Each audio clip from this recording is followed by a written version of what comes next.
This is the Dr. Berg Show. Live from the nation's capital, it's time to get healthy, lose weight, and feel great.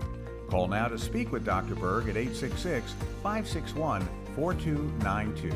And now, Dr. Eric Berg. Hey guys, welcome back. It's Friday morning and we're going to take your calls. And we have Karen in the house today. Karen in the house. Ooh, so, ooh. Yeah, so we're going to have a lot of questions lined up.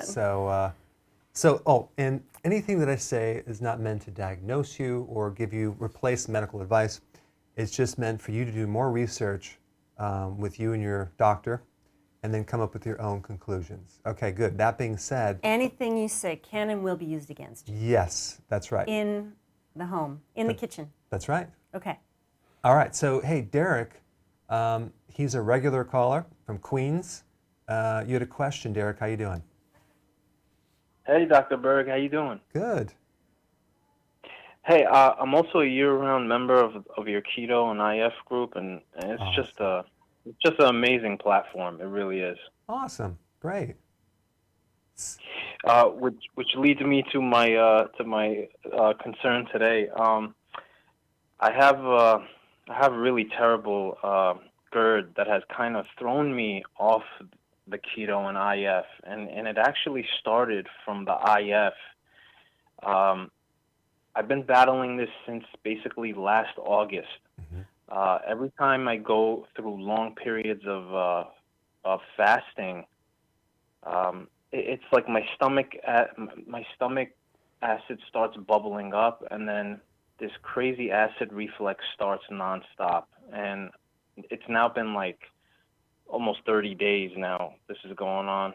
It just doesn't stop. The valve does not close. Like your music teacher, I was taking basically 10 betaine hydrochloride capsules with each meal. I've done basically everything that I know of and basically that you've spoke on. So I have a question for you. Did they ever scope the stomach and tell you what's going on with the lining of the stomach? Is there any type of inflammatory thing going on in the lining of the stomach? Yes, I had an endoscopy end of December, and there was inflammation in my stomach, duodenum, and the legend actually showed one inflammation and then 5 other places that said benign. Okay. And two were in my esophagus, 1 in my stomach, and 2 in my duodenum. Okay. So here's what I'm going to recommend, Eric. There's a couple things. Number one, obviously the inflammation, to have that, obviously it's a chronic problem, which is going to take some work. But in this situation, even though you need acidifiers and apple cider vinegar and betaine hydrochloride and all these things, if you have a sensitivity in your stomach, if your stomach is raw, if there's a ulcer, if there's gastritis, you're going to have to do regular wheatgrass juice powder or chlorophyll to help heal that over time with a lot of vitamin C, and preferably from the food. So you do, a lot of bell peppers, a lot of greens and things like that. So that's one thing that will actually eventually heal it. But I think to close that valve, most of the valves in your digestive system are controlled by something called the autonomic nervous system.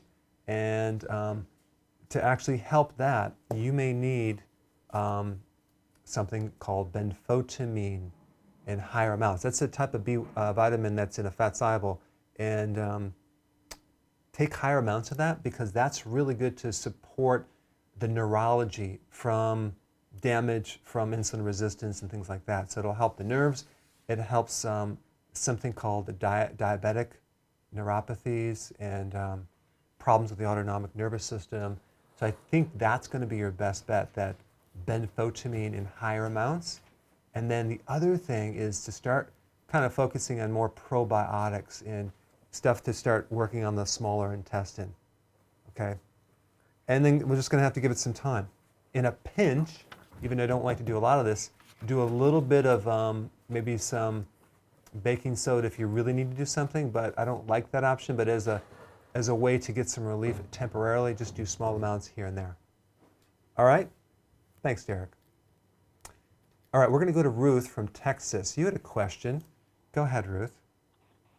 Oh, good morning, Dr. Good morning. Berg. Good morning, Karen. Hi. I am loving all of your supplements, and I just kind of fool around with them a little bit to tweak them to make them work for me. And the sleep aid was one of those that I tried, and for some reason it gave me this strange wakeful sleep. So I used your return policy, sent it back, and had them send me the vegan one. Mm-hmm. And it works wonderfully, and it puts me right to sleep.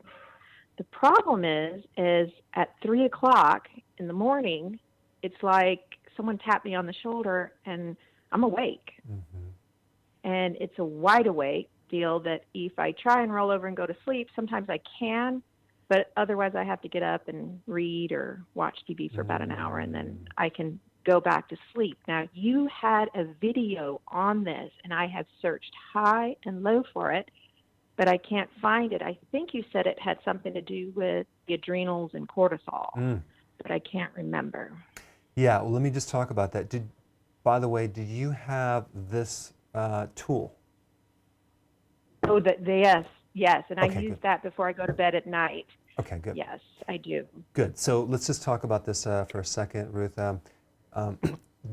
You have these rhythms of hormones that kind of come up and down, and there's definitely a pattern with a lot of adrenal cases that tend to get up at 2 and 3 o'clock, right when you're supposed to have the most deep, rejuvenating sleep. That's when you're like the most awake. You're like, okay, I'm ready to go, right? I had that problem.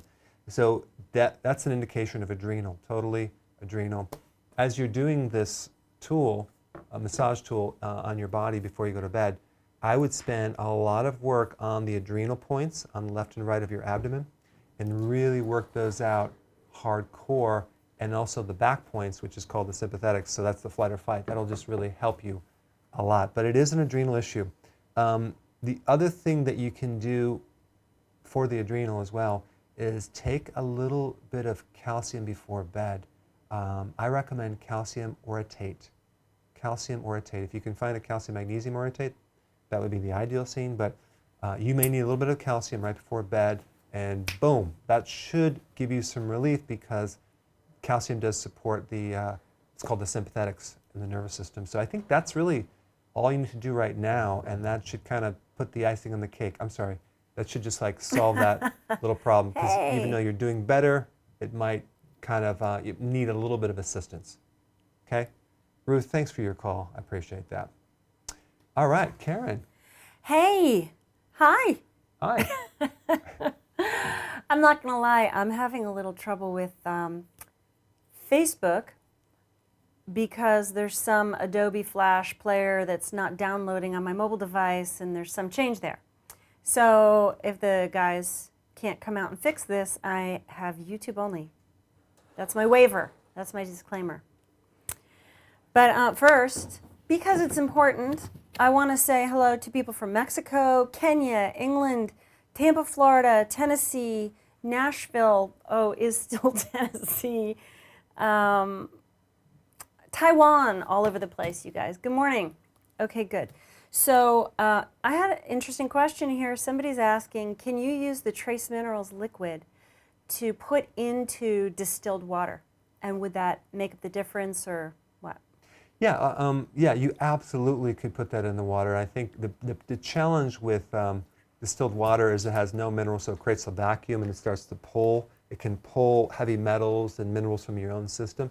And you got to really know what you're doing when you do distilled water, especially in large quantities, and also for a period of time, because it can deplete you of your minerals. So I think putting trace minerals would be a nice solution to that. I think that's a great idea, actually.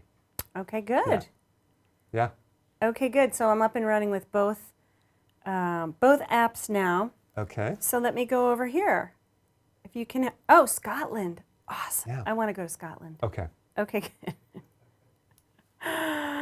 Okay, so I'm a little all over the place, just getting oriented. I know you forgive me. Back to the phones. Okay. Okay. So Raj, you're from North Carolina. You had a question about you're getting coldness in your extremities. Hello? Hello. Can you Hi, hear me, Raj. Dr. Berg? Yes, I can hear you now. Yes. Yeah, hello, Karen. It was good to see you again. Hi. Back. Thank you. Berg. Dr. Berg, the last time I spoke with you about the heart rate, the zinc, the vitamin B complex that I'm taking, and that did help me lower the heart rate, resting heart rate from 120 to 98 in the morning. Good. But I also added melatonin the night before, and that again dropped it down to 80, which is my regular. So I want to really thank you. I'm not taking the beta blockers anymore. So I really appreciate that. Great. My question is, whenever I break my fast, I have really coldness in my fingers to the extent it kind of pains. The more I eat, the more it pains. Mm-hmm. So I had a urine test done, and they found benzene in it. I don't know if benzene would cause that, but so I'm taking bentonite clay to get rid of the benzene. My benzene levels are 4.3. That's 4 times higher than 0.50, which is LLOQ units. I don't know what that means. So I was hoping you could give me some tips on how to maybe get rid of the benzene in my blood. Maybe I have also coldness in my kneecaps. Mm-hmm. So coldness of the kneecaps and the fingertips is connected. Is it connected to benzene? But this only happens when I eat. But after about an hour or so, the coldness and the pain in the fingertips goes away. Okay. Yeah, I hate that when that happens with that darn benzene in the urine. It just, it's just it's a very unusual thing. But there's obviously, I don't have enough data to tell you about where that's coming from, but I would definitely research it. It's obviously there's something you're consuming or doing. Maybe it's the chain smoking. I don't know, but I'm just kidding. But what happens is benzene is a poison, and it's obviously in your body somehow. You got to clean that out. So first of all, find out what you're doing that's going in your body. But there's two things. Bentonite clay is a type of clay that works through not absorption, adsorption. So it kind of lets things cling on the outside electrically to this particle. So you can pull 2,000 times the weight of that particle out of the body. So it's a great detox, but you got to take it on an empty stomach, and that should clean up your system. I would do completely organic foods. Make sure everything is like really clean without any pesticides, and start doing that. And there's one more thing. Charcoal is another great detoxifier that won't make you feel sick. But I think that's probably what's messing up your temperature and your coldness. But if it doesn't go away when you find the source of that and eliminate that, you need some iodine, okay? Because the reason you had the pulse rate, I think, is because I think you were mineral deficient. So iodine is another mineral that can then make you cold, especially if you're doing intermittent fasting. So I would start beefing up the minerals and see if it doesn't help you. And then let me know how you do with that benzene. Let me know what you find that you're being exposed to, because sometimes you'll be like, wow, I didn't know I'm not supposed to be eating that, and it's full with benzene. So I have no data, but it'd be interesting to find out. Thanks, Raj. All right, so Karen. Hi. Did we get some questions? Oh, we did. We have some stuff going here. All right, good. Robert on Facebook asks about keto and intermittent fasting if you have a history of blood clots. Okay, so here's the thing. I did a video on this. When you have clotting, and you can have, you're predisposed to clotting if you have insulin resistance. So insulin and high insulin and insulin resistance and high blood sugar will increase the risk of getting clots. So the opposite of that scenario is keto and intermittent fasting, which will bring down those clotting factors, and that will actually help you. So keto and intermittent fasting is the exact thing you need to do to decrease the risk for clotting. I mean, hands down. And also someone asked about, should I do intermittent fasting and keto if I'm a diabetic or if I'm a pre-diabetic? I'm like, have you been watching my videos? Right. And the answer is a big fat yes, you need to do that. watch the Watch videos. the videos. Go on the website and do the free courses, the starter courses. This is key. If you guys are new, that's what you have to do. That'll really get you started. But I have another question. Yeah. How would apple cider vinegar affect getting into ketosis or help with intermittent fasting? Or will it break a fast? Right. Well, it won't break a fast. It improves insulin resistance, which will help you lower your insulin, help your blood sugars, and help you get into ketosis a lot better. It's one of the great things about it. In fact, it'll help your hunger, reduce your hunger. It improves, diabetic symptoms. So, yeah, it's going to help you. Will not break the fast at all. Some people have irritable stomachs or inflammation or an ulcer, so you'd have to have it with the meal. But other than that, I would definitely not worry about that breaking the fast. Okay, good. And then Okay. if you can't drink it, you can do the digest, right? Yeah, do something called digest formula. It has a powdered apple cider vinegar, quite a bit, with another thing called betaine hydrochloride, which is a natural thing to build up your hydrochloric acid, which so many people have a problem with.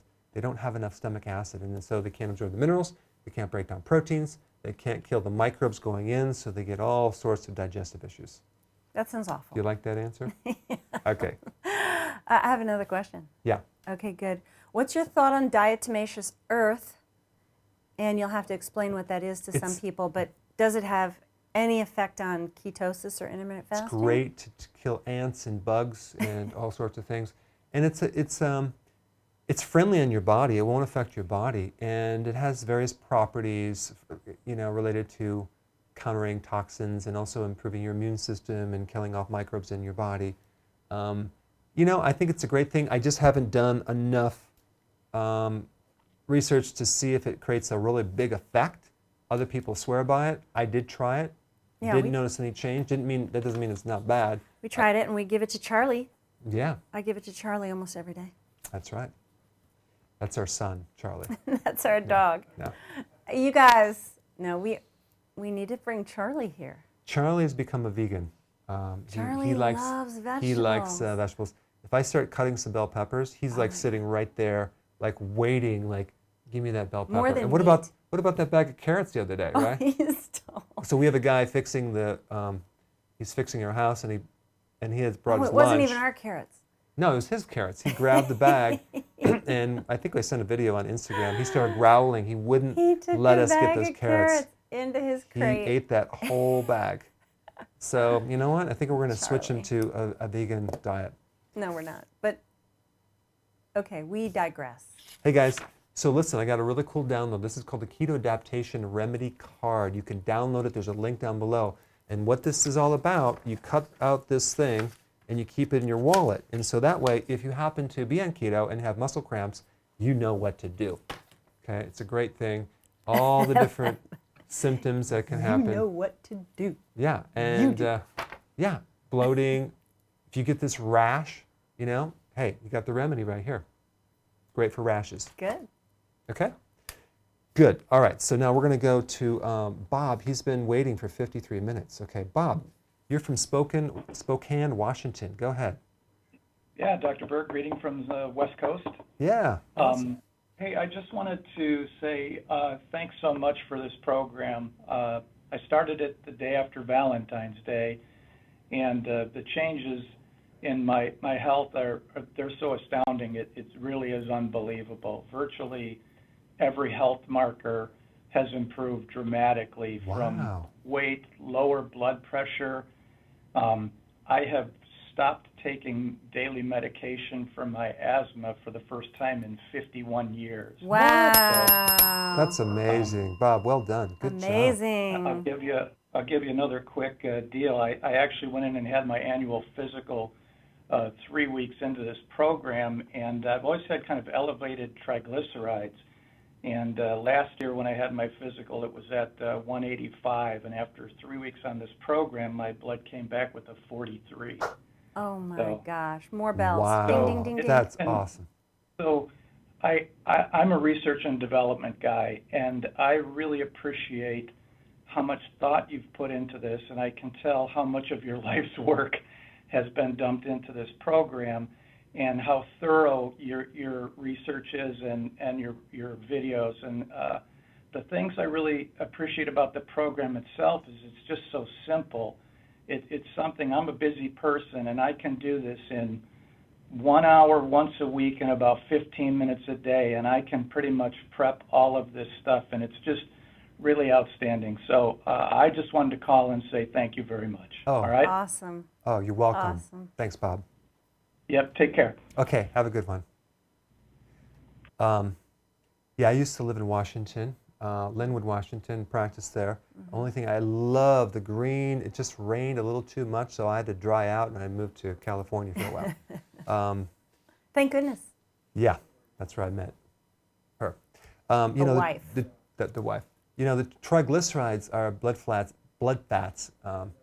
and that is the first thing to drop. If your triglycerides are high, we know your carbs are high.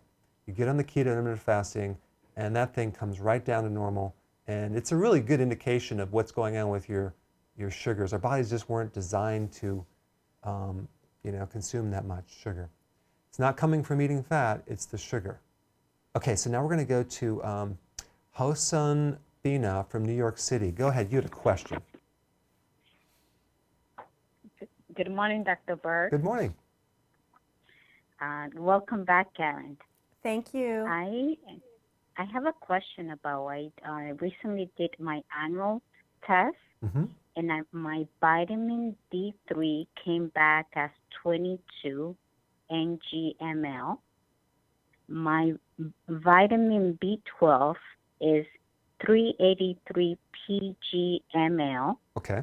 And my insulin is 4.5 mul. Okay.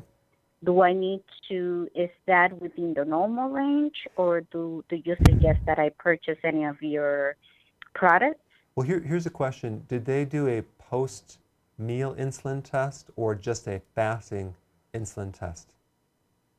They only did a fasting. Yeah. So that's really, we want to see the post-meal. We want to see the fasting and the post-meal because we want to see what happens after you eat and the reaction to insulin, see how high it goes, how fast it comes down.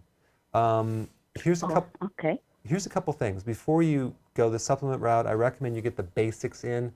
Healthy ketosis. I think one of the best books to start is this one right here. It's called, it's not Lose Weight to Get Healthy, it's Get Healthy to Lose Weight. Why? Because you can read it in 45 minutes. It has a bunch of pictures in it. It shows you meals, exactly what to do. It's simple, but it shows you exactly why it works. And then you fill in the blanks with this right here. And then, there's two main supplements that I do recommend for people in general is the nutritional yeast tablets because it has all the natural Bs. I don't know if you knew this, but most B vitamins sold are synthetic, and 85% of all the B vitamins in the world are sold through China. And it's synthetic, and at cost of like just pennies. It's so cheap when you get synthetic, and my whole viewpoint is it's not the same as food-based. So that's why I like the nutritional yeast and the tablets. And then the electrolytes, because I designed it so it has a lot of potassium and magnesium in a citrate form with the trace minerals and no sugar. So those two seem to work really good as you're adapting into the keto, so you don't have any other symptoms and issues, because it's really hard sometimes for people to get the potassium they need because they're not used to consuming 25 cups of salad 3 times a day. So you only really need 7 to 10, but for some people they need a little bit more. Now, so yeah, I really needed the post-insulin test, but and then the B12 deficiency that you have, I would recommend getting that. If you're a vegan, it's a little bit tough, so you're gonna have to get it as a supplement. Make sure you get the natural form, it's called methylcobalamin, not the cyanocobalamin version. And if you're not a vegan, just from some organic grass-fed meat, you can get enough B12 easily. If that still doesn't work, then you know that you might need to work on your stomach acids. You need to acidify your stomach with the digestive formula, and then you'll be fine. Okay? Thank you so much for your call. All right, Karen. Okay, good. All right, what do we got? Well, there are a number of questions revolving around constipation, dry skin, dry mucus lining, things like that while they're on keto and intermittent fasting. So I glommed them all together. And over to you. Okay, so constipation. If constipation is new on the intermittent fasting or keto, realize that when you do intermittent fasting and you go from like 6 meals down to 1 meal, you're not going to have the same frequency or the volume of waste coming out of your body. So you're not going to have to go to the bathroom the same amount because you're not eating the massive amount of food. Okay, so that might be something like, oh, okay, I didn't realize that, so I don't need to go 3 times a day, maybe less than that. Secondly, if you're doing a lot of vegetables and you're not used to it, that can bind you up because you don't have the microbes to be able to handle all that fermentation of all the fibers, in which case you have to steam the vegetables, have a little less, like zucchini is good, cauliflower, broccoli, things like that, maybe a little fermented vegetables, and maybe not the volume that I consume until you can get used to it. Because those soluble fibers that are supposed to be eaten by the microbes, they retain fluid. Mm-hmm. So you got this fluid-filled thing. Are you talking about me again? Behind your back. No, it's good. No, seriously, we just had this conversation yesterday because I love arugula and I love a big bowl, and then sometimes I'm hungry for a second bowl. But initially, I would just get completely bloated with bubbles and things like that. I couldn't handle it. And it was depressing. But, I worked my way up, but definitely zucchini, cauliflower, things like that are a lot easier. Especially as you're kind of going into this instead of like jumping in. It just has to do with the microbes that are not there yet, so you have to build up to that. I'm growing my microbes. Yeah, grow your microbes. Now, the next question you said about dry skin, right? Yeah, and nose lining, just dry in general. Yeah, that's really has to do with the healthy fatty acids that you need to maybe look at, because when you're doing keto, maybe you need to have some balance of additional fatty acids like borage oil or maybe even flax oil, things like that, or even some good high quality krill or fish oil to get those fatty acids in the body so the skin is not so dried out. That's really the main thing. Now, if your gallbladder is an issue, that could be another reason why you're not absorbing those fatty acids. All right? Yeah. What's so funny? Why did the chef quit? Why did the chef quit? Yeah. What do you mean? Why did the chef quit? It's a joke. Oh, why did the chef? I have no clue. Because they cut his celery. This is the stuff I get, people. This is the stuff that I get. This is why I drink on the weekends. This is my life here. On No, I don't. No, that was adorable. Thank you. Yeah. Okay. Okay, good. So thank you for that question. Cute. I don't know. Yeah, and so let's go right to Lucy. Okay, on that note, let's go to Lucy from Los Angeles. You had a question. Go ahead, Lucy. Good morning, Dr. Berg. Thank you for taking my call. I was so excited to be able to be on the air with you. But anyhow, first I want to thank you for all you do. It was amazing. I am so glad I found you. But let me give you a little background about myself. I am a 40-year-old Chinese Asian. I'm 5 feet tall, and I had my kidney transplant 4 years ago due to the polycystic kidney disease. And 3 years ago, I have both of my diseased kidney removed. I am doing well. I'm currently taking protozoles, generic for the Prograf, and also Intigavir. And I'm also taking women's multivitamins with high B complex and high potency time release capsule with omega-3 fish oil on a daily basis. So I have been on IF for 3 months, and then luckily I found you, so I start doing the keto. And so I'm on keto and intermittent fasting for 8 days now. Not feeling hungry at all, no craving. I have 3 meals a day. I have been eating 10 cups of cooked vegetable or salad per day. Wow, that's awesome. Anyway, my goal is to lose my belly fat and be healthy and have more energy.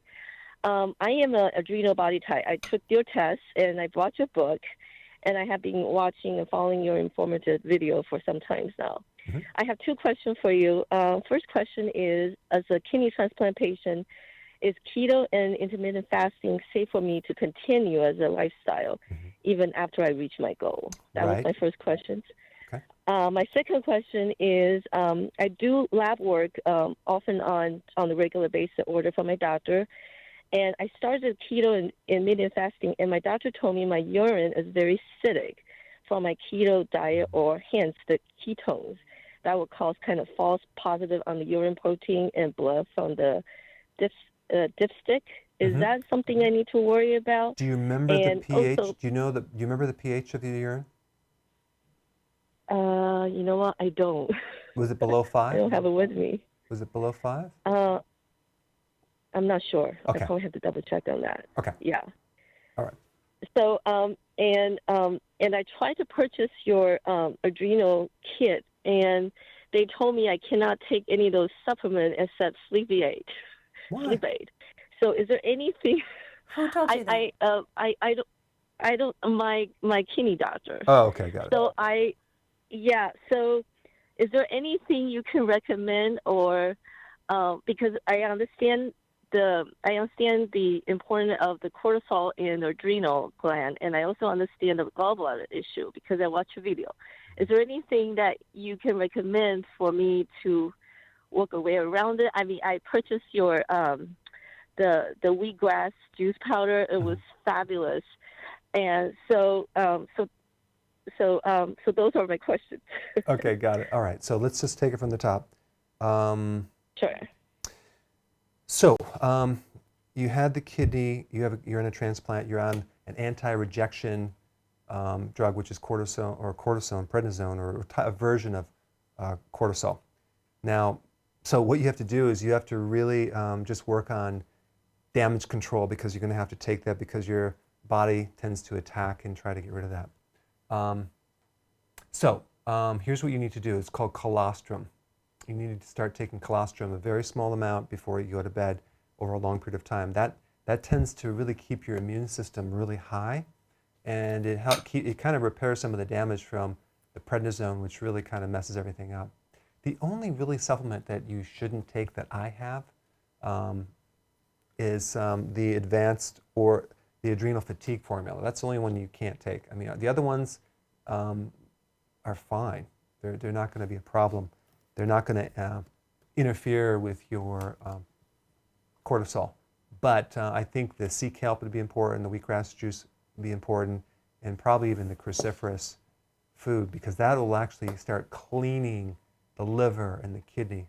You're doing the exact right thing with the keto and intermittent fasting to help your kidney survive, because what it's going to do for the immune system, when you get in autophagy and start cleaning up all the old stuff and repairing the cells and keeping your insulin regulated, which, by the way, is one of the biggest problems with the kidney, is the high insulin. So you're doing the exact thing to protect the kidney, the new kidney that you have.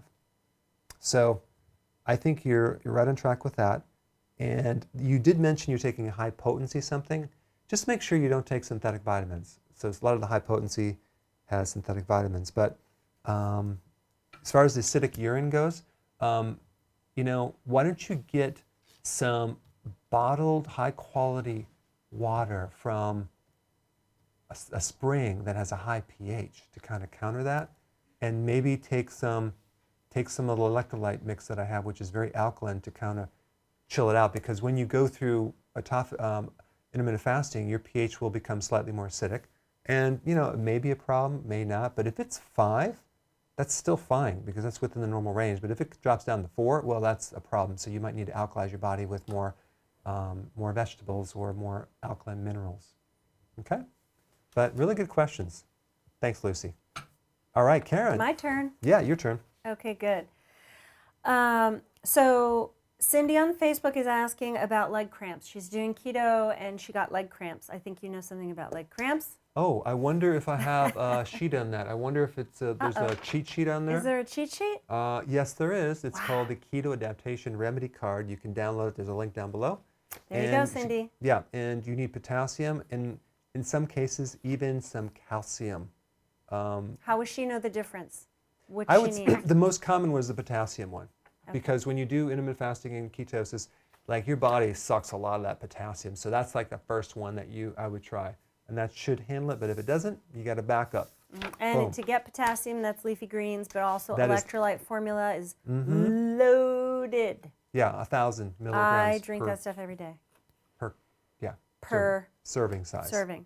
Okay, good. Another hormone replacement. What are your thoughts in 30 seconds or less? Well, I always like to recommend to support the gland that makes the hormone versus jump to start adding hormones. Again, I'm not telling you not to take any drugs or anything like that. I'm just saying that when you take hormone replacement, it comes with a package. It causes your own glands to not have to produce.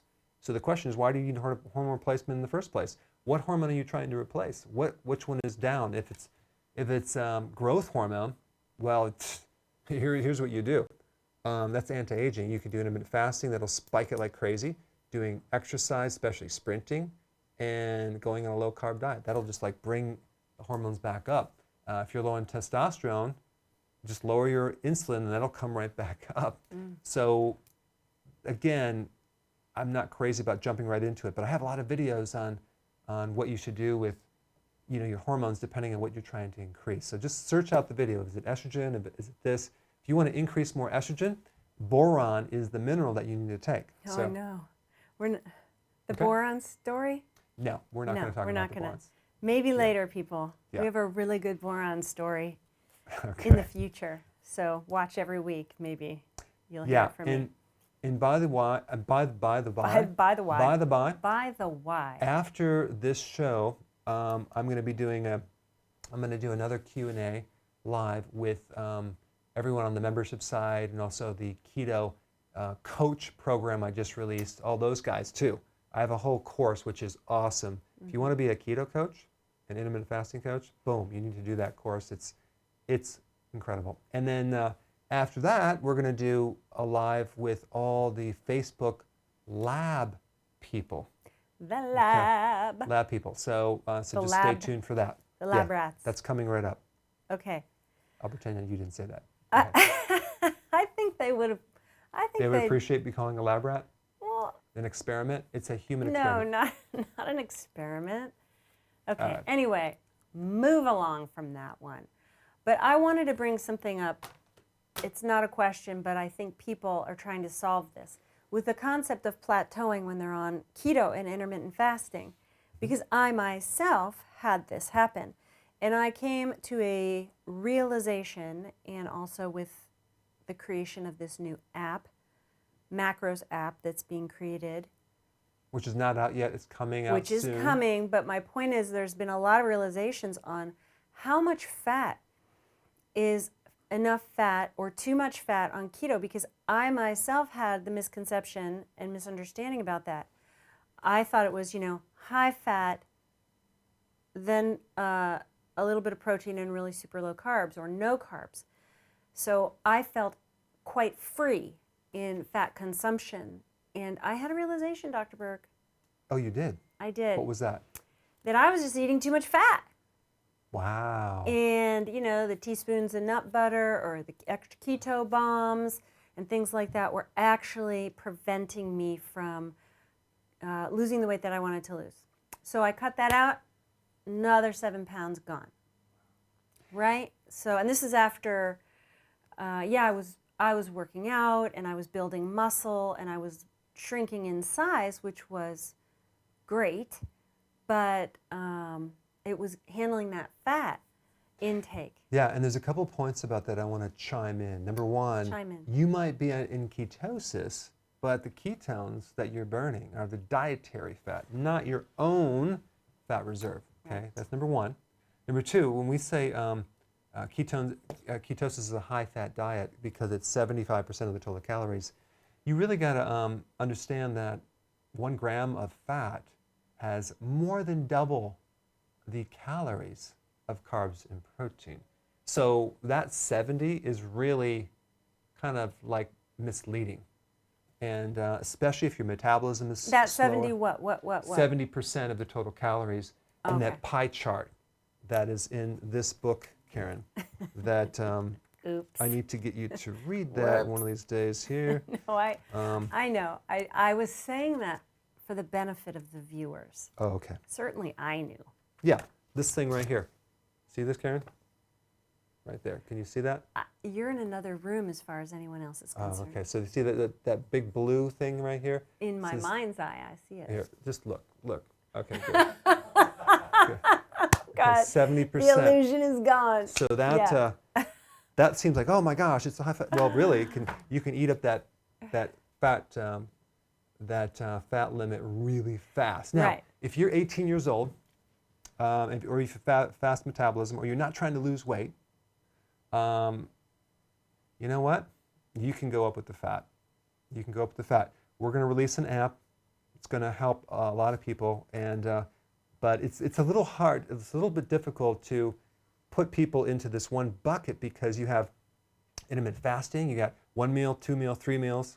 Then you have a person's ability to digest food, their metabolism, their age, their height. I mean, there's a lot of little factors here. So trying to make it just simple so you're not like counting calories, but you do have some guidelines. Okay? With that said, I'm going to go right to Christina from Texas. She's been waiting for 36 minutes and 13 seconds. Go ahead, Christina.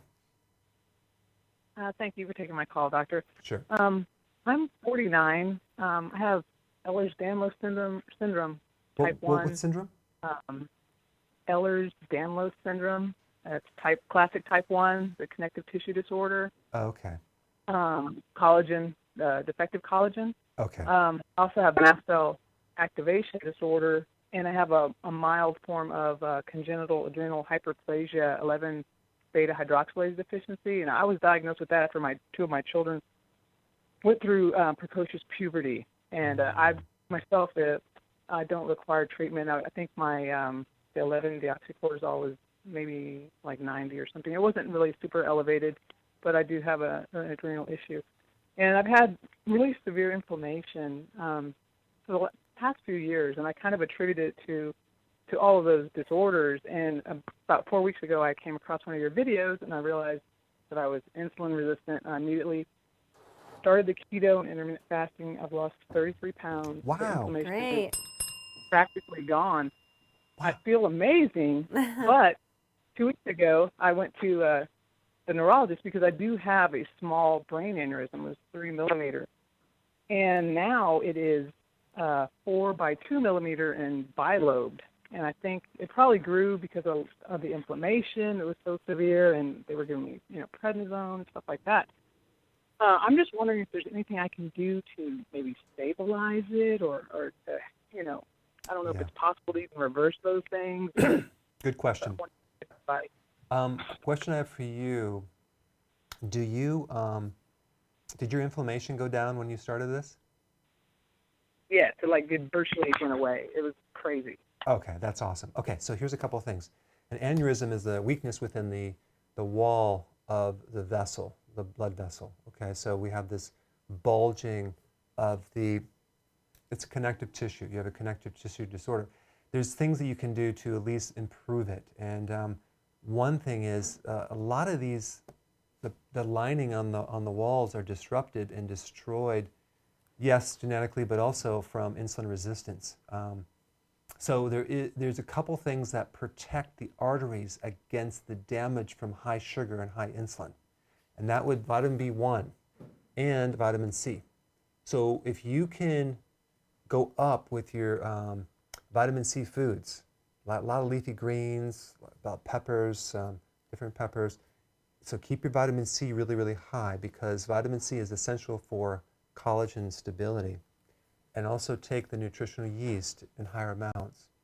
Those two will actually kind of protect the arteries from damage and strengthen the wall of the artery. The other thing is that because you're on keto and intermittent fasting, you're going to lower your risk for clotting. That's a good one. And then intermittent fasting really help. It's an anti-aging secret. It'll help the proteins.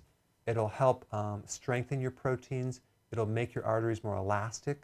It makes your arteries younger. I think that's going to be the biggest tool for you is intermittent fasting. So if you can get to a point where you're eating once a day, I think it's going to really help you a lot with your aneurysms. Okay? Thanks, Christina. All right, Karen. Okay. Oh, you know what, Karen? What? I forgot to ask the questions. I have 3 questions here. I know, you haven't So, really done any Yeah. quizzes. So here's the first question. Okay. What is the absolute best, healthiest snack when you're doing intermittent fasting? Okay?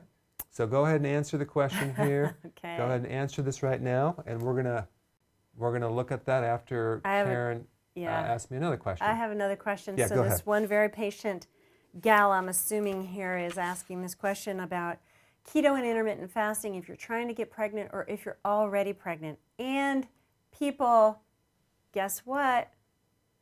Dr. Berg's gonna be a grandpa. Is that awesome? Oh yeah. Of course, we're not going to talk about the fact that I'm going to be a grandma. Yeah, we won't talk about that. We're not going to talk about that. Yeah. But, so this is a conversation in our home, right? So keto and pregnancy. It's your turn to talk now. Okay, so here's the thing. When you're going through pregnancy, which I have a lot of experience, right. I'm just kidding, and also giving birth because I know how that could feel. Right. Because one time I had a really, severe kidney stone a long time ago. Now, basically, you need to do keto, healthy keto, not regular traditional keto, but a healthy ketosis like I'm talking about, because that's going to provide all the nutrients for this growing fetus, and it's going to develop. Same thing with breastfeeding. Okay, that's.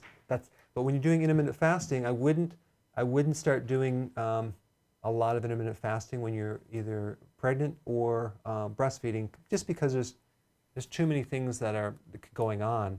But I would definitely do a mild version of intermittent fasting, which you're doing 3 meals, no snacks. That's what I would do, and just make sure those meals are really robust, Karen. Make sure those meals are very fortified with favorite word. Super healthy, like the eggs and the organic grass-fed meats. All those fats are going to really help you. The challenge with most women who are getting pregnant is the trace minerals. So I would highly recommend getting a good plant-based trace minerals so that baby comes out with really good teeth. Now, when you deliver, you really need to do breastfeeding. That's an essential thing, because guess what? You're going to put that infant into ketosis. Breastfeeding is so much healthy fat that the child goes right into a ketotic state, which is healthy. So if you were breastfed, guess what? You started out in ketosis. And then, of course, we go right into glycolysis, which is a sugar state, which is terrible. But our bodies really were meant to run on ketones. So the hardest thing to get when you're pregnant is the trace minerals, and then maybe, the B vitamins. So iron. B vitamins. Oh. So you need the brewer's yeast. You can make cookies out of them, keto-friendly cookies, or nutritional yeast. It's almost similar, and you actually have higher quality breast milk as well when you do that. Okay? I'll remember that. Just remember that. Okay, good. Now, and by the way, a lot of people are saying congratulations. Okay, great. Which is Thank very you. nice. Thank you very much. Mm-hmm. And we're going to let some people are brilliant here answer just another minute on the what snack is the best snack. But I have another point we see a lot on the lab, on the Dr. Berg Keto IF lab, this concept of dry fasting. Mm-hmm. Can you please address this? Well, here's the thing. Honestly, I don't have a tremendous amount And I'm talking to our producer. Yeah. The thing with the thing, I don't have a tremendous amount of data. I can't find a lot of research on dry fasting. There's just not a lot of data out there. So for that being said, I'm not going to even comment on it because I'm not the guy to come to for an opinion because I don't have the experience in doing that. So you don't forward it? Yeah, I'm not going to forward it. I'm not going to say not to do it because I don't have enough data. I'm only going to tell you what I have experience in, and I can't even comment on it because I don't really have enough research into that. Okay? I have an opinion on it. I'm sure you do. But I'll keep it to myself. Yeah, you keep it to yourself. Okay, good. Now, how about some answers here? You ready? Yeah, I'm ready. Go okay. ahead. There were just a couple of people with suggestions like celery or an avocado, all really good foods, pork rinds. Mm-hmm. But most people Yeah. are saying, well, one guy said oxygen, which I thought was great. Okay. No snacking, nothing. Really? Yes, a lot of Wow. great sarcastic comments about it being gluttonous to snack if you're on keto and different things like Really? that. These guys must have been listening to you. Wow. Okay, do we have a drum roll, please? Drum roll. The answer is there is no healthy snack. Yay, you guys are so I'm smart. like, hello. Yeah, because this is the problem. Snacking is like, oh my gosh, it's so bad. You go to the grocery store, you got lines of all the protein bars and the trail mixes and that so-called healthy snacks, the jerky. Listen, you're going to increase insulin if you do that. So snacking is very, very, very, very, very bad.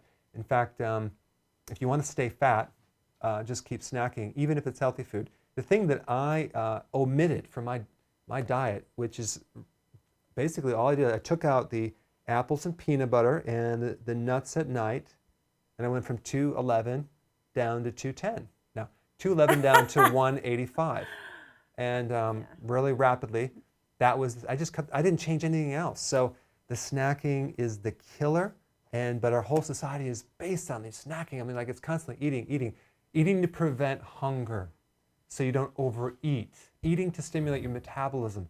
This is all bogus. What's happening now is the food industry is really jumping on this and just pushing the healthy snacks, and people are buying more. In 2020, Karen, it's going to be a $630 billion business, healthy Wow. snacks. So if you want a snack, just push it to the meal. Right. Okay? End of story. And that's all I'm going to say. Yeah, all our recipes, the idea isn't to have a big pie in the middle of the day. Right. It's to have a taste, which Deborah just asked, when is Kebby's coming? So I'm just going to let you guys know that we are actually doing another run. We tweaked some things, and we're doing another run now in May. Yeah. So stay tuned. Stay tuned. I'm excited about Yeah, that. it's going to be cool. Now, Jason's been on hold for 44 minutes and 14 seconds. So, Jason, you had a question. You're from Kansas City. Go ahead. How you doing, Dr. Berg? Thanks for having me on. Sure. My question is, I've been strict keto for 8 months. Recently, a little over a month ago, I started experimenting with keto carnivore. Mm-hmm. Basically just eating meat, butter, ghee, pink Himalayan salt, or Redmond's real salt, pretty much all that I've been eating. And I noticed an upside right away within a couple days after eliminating all vegetables from my diet. Mm-hmm. My question is, can I get all the vitamins, minerals, and nutrients I need by eating basically a meat, keto-style type diet if I use like organ meat once or twice a week? That's a really good question. I'll have to do a video on that and analyze that. But here, I think it's possible. I think some people can do that. But to get the vitamins, you're probably going to have to consume some organ meats in there, because just the muscle does not have near the nutrients like a liver or kidney or brain. So that's one thing. But there's actually more vitamins and minerals in organ meat than there is in vegetables. Now, so it's something that's new. Some people are trying it. I have not tried it myself. The other thing that I would look at is that when you're actually in ketosis and you're dumping all this fat through the liver, sometimes it's really important to have some of the fibrous type things to kind of flesh out that fat so you don't end up with fatty liver. The other point I want to bring up is getting your phytonutrients. Phytonutrients are the plant-based nutrients. Those are like the additional nutrients that don't really come from meat, and they're give extra health benefits. They're not essential, but they're good for a lot of things. So if you feel better and you monitor things and you probably list out all the foods and try to analyze the requirements, and if you can get your requirements each day, go for it, and if it helps you. I just haven't had enough experience yet. It's a new thing. So let us know how you do. Thanks, Jason. But then what about potassium? Do you Well, get potassium from organ meats? Yeah, you do have potassium in organ meats and meat. You have even from 6 ounces, you'll get 300 milligrams. But here's the problem. The enzymes. Your body can make enzymes, and plus you can have rare meat. Well, okay. But here's the thing. Let's say you have, it might be difficult not to overdo it with the protein, because as soon as you start if you start adding more and more protein, you can spike insulin, and now we're into a Atkins diet. Right. So. And that's hard on the liver, right? It can be, yeah, because you're doing way too much. I mean, because you can only absorb 30, 35 grams of protein per sitting. So if you do too much, but here's the thing, some people can get away with it. Some people can do it. Just when you think wow, this is going to really be bad, all of a sudden they do better. So it's something to experiment and see if you can pull it off. Okay? So now we need to, I need to ask you another question before I go to Colleen, okay? Okay, good. Okay, so here's question number 2, guys. And what does it mean if you have cracks in the corner of your mouth? What are you deficient in? Okay? You got a little red crack. Painful. What does that mean? It's really painful. Yes. Okay, so let us know, and then I'm going to go right to Colleen. She's from Alberta, Canada. Go ahead, Colleen. Good morning. Thanks for taking my call. And hello, Karen. Long time no see. Hi. Hi. I forgot to mention to your rep who answered the phone that I just had one other thing to ask. And can I get your electrolytes and your nutritional yeast from Amazon? Because I can't find it, but I found the raw wheatgrass there. Because I'm out of my, hear that? That's my empty bottle of electrolytes. And I've got... That's so sad. I know, and I got nothing in my vitamin Bs. So, I mean, the nutritional yeast, can I get that off Amazon? Do you know? We're working on going to Canada right now. We're actually, as we speak, we're really aggressively working on that because I have a lot of clients from Canada. I don't think Amazon goes to Canada right now. But not our fulfillment, dr.berg.com? Yeah, but she's asked Amazon. Oh. So. Yeah, your wheatgrass is on Amazon because I saw it. Yeah, I'm not sure if it ships to Canada, though. That's the only thing. But on dr.berg.com it does. Yeah, I know. Okay. Yeah, no problem. Okay, I would mention to you when I talked to you last, a couple weeks ago, that I went off of the Synthroid, I didn't refill it. Yep. And after being off it for over a month, my TSH is normal. Wow. And he wants me to have progressive recheck every 3 months. Wow. My insulin on March 29th was 63.7, according to the lab, should be less than 120. And then so he said, if it's working for you, stay on it. Well, I'm not doing great on the weight because I'm still, like you say, if you do 10%, you still benefit. But I want to do 100%, so I'll get to it eventually. Yeah. So now, anyway, does that sound like I'm not insulin resistant if it's 63.7? I think you're going in a great direction. I think you're improving greatly. Okay, perfect. Now, Karen and you, how many carbohydrates are in that fabulous bread that I make, that you guys made on YouTube? If you it's meant not to have the whole loaf. So if you have just a little piece, and then I think, if I'm not mistaken, we did list the carbs, if I'm not mistaken. I'll double check that so you could find out the carbs. Yeah, I don't know, but keep in mind it's some nuts, but then it's things like chia and seeds and stuff like that. So you're not dealing with any kind of wheat. So yeah, it's not wheat. Right. Yeah. Okay, that's perfect. I think you've answered all my questions. Great. Thanks, Colleen. Thank you. Appreciate your. And I'll check in with you on next Friday. Okay, great. See ya. Thanks. Okay, Karen, what do we got for the answer? Okay, so we have a lot of B vitamins, B1, B2, some A, trace minerals, and that's mostly Facebook. YouTube people are off onto more questions. Right. B2. Okay. All right, so I Vitamin C. need a drum roll. It's B2, guys. B2, vitamin B2. Wow. That's a deficiency. So, okay, I have to see. Who was it here that was saying B2? We got some smart Ricky said B2, people. Dorothy, unless they Googled it. Right. Now I have but even still. I have a couple more questions, but every so often I promote and give it a little discount. If you guys want to get one of these tools, one of these treatment devices, which work on your neck and the adrenals, which is awesome. And I'm going to be putting a lot more videos on how to use this effectively. Do I use this often? Oh, every day. Every night before I go to bed. So anyway, there's a 10% off little link down below if you want to get it. So check it out and use it, and then send us your success stories, okay? All right, that being said, we need to go to Baltimore. Alicia has a question. Go ahead, Alicia.